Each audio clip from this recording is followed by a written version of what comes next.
ng American foods. Ayan, tutunawin muna natin ang butter. Then, isusunod din natin ang bawang sibuyas. Ayan, nilagay na natin ang bawang sibuyas. Lulutuin din natin ang bawang sibuyas. Dito natin ilagay ang corned beef. Ang tawag po dito sa aking recipe today is shepherd pie. Ayan, luto na ang bawang at sibuyas. So, pwede na natin ilagay ang butter, corned beef. Ayan, nilagay na natin ang corned beef. So, papapulahin natin ito hanggang sa maluto. Dito natin lagyan ng mga panimpla, ng palasa. Ayan. Ayan. Ganap, pinapaluto na natin ang corned beef. So, ito na ang susunod natin. Tutunawin natin ang beef cubes. Then, isusunod natin, lalagyan natin ng Italian seasoning para lumasa siyang Italian. Mod-mod lang ng mod-mod. Ayan. So, next natin lagyan ito, basil. Lagyan natin uli.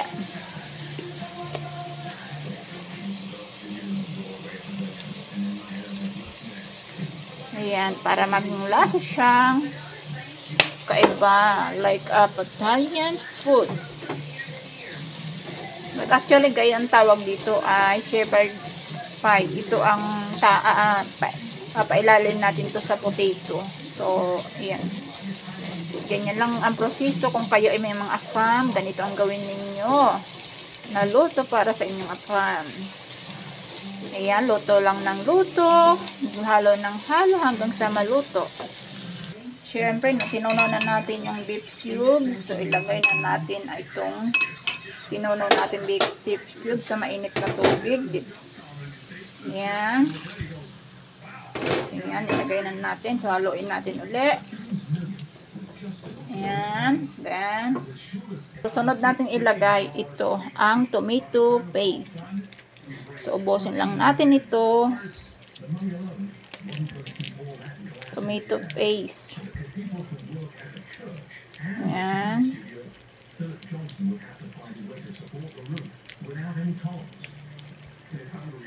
Then, halo ulit.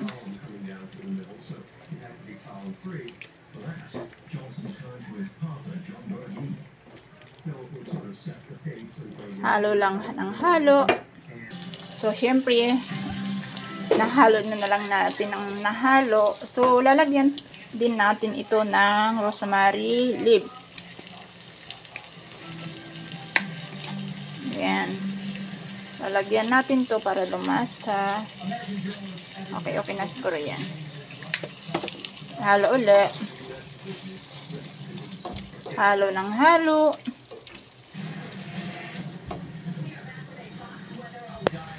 So, ayan, nilagyan na natin ang mga kailangan ng mga complete sa recipe. So, ito naman ang susunod natin, ang mixed vegetable.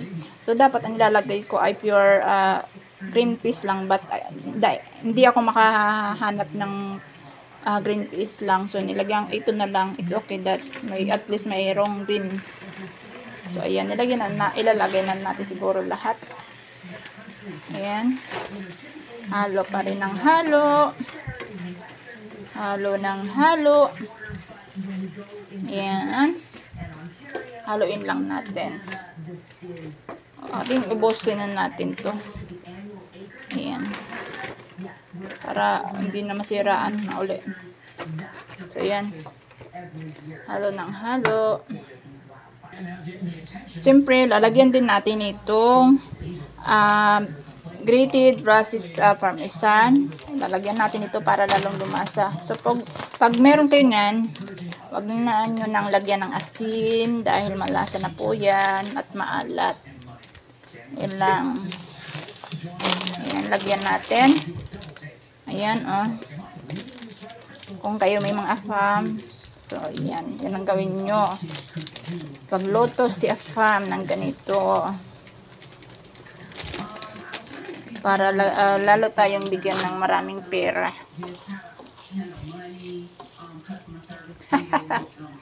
Joke lang guys.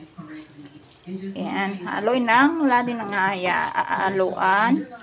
haluin. Ganyan. So yan, tatakpan natin.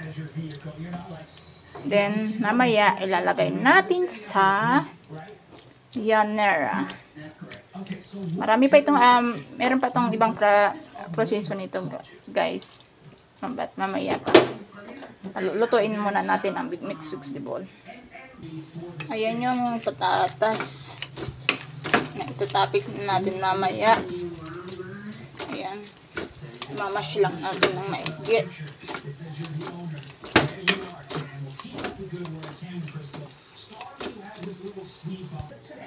Ayan mga loves, nilagay na natin sa ating microwavable plates. Ayan, nilagay na natin andito sa ating yanira. So, ang susunod natin ilagay ay yung potato, smashed potato. Ayan, siyempre lalagyan natin, yan natin uli ng parmesan cheese. Ayan. Para talagang malasa siya. Here. Ayan, syempre nalagay na natin. Nalagay na natin ang ating topping, mashed potato.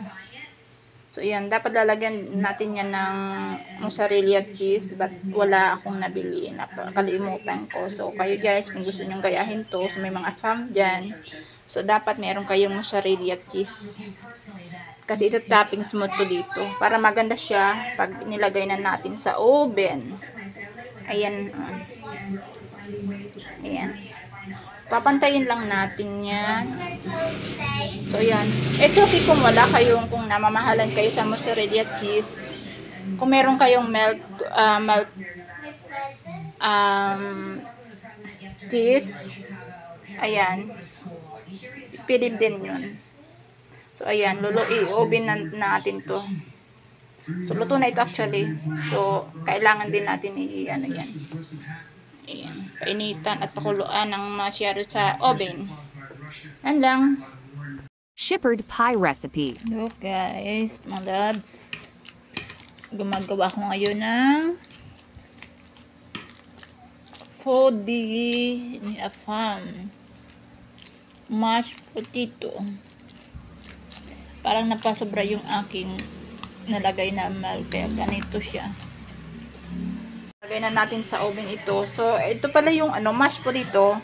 Ang nilagay ko po dyan ay butter, unsalted butter, cheese, parmesan cheese, itlog, at saka fresh milk. Then, haluin nyo lang ihalo. Tapos, imamash yun na. Ayan lang guys. Thank you very much for watching. Ilalagay sa... Bago natin ilagay ito sa oven, lalagay yan, mumudmudan pa rin natin siya ng rosemary leaves. Ayan. So, ayan, naka-ready na din yung mainit na din yung oven natin. So, pwede na natin ilagay ito. Ayan, okay na. So, here, naka-ready na ang aking oven. Then, yan, 150. Ayan, hintayin natin after 45 minutes. So, pwede na natin i-off ang oven. Then, ready to eat na tayo, guys. Yan. For today's juice. Yan po. Shepherd pie po. Ito na ang aking shepherd pie. Yan. Thank you very much, guys, for watching. Bye-bye.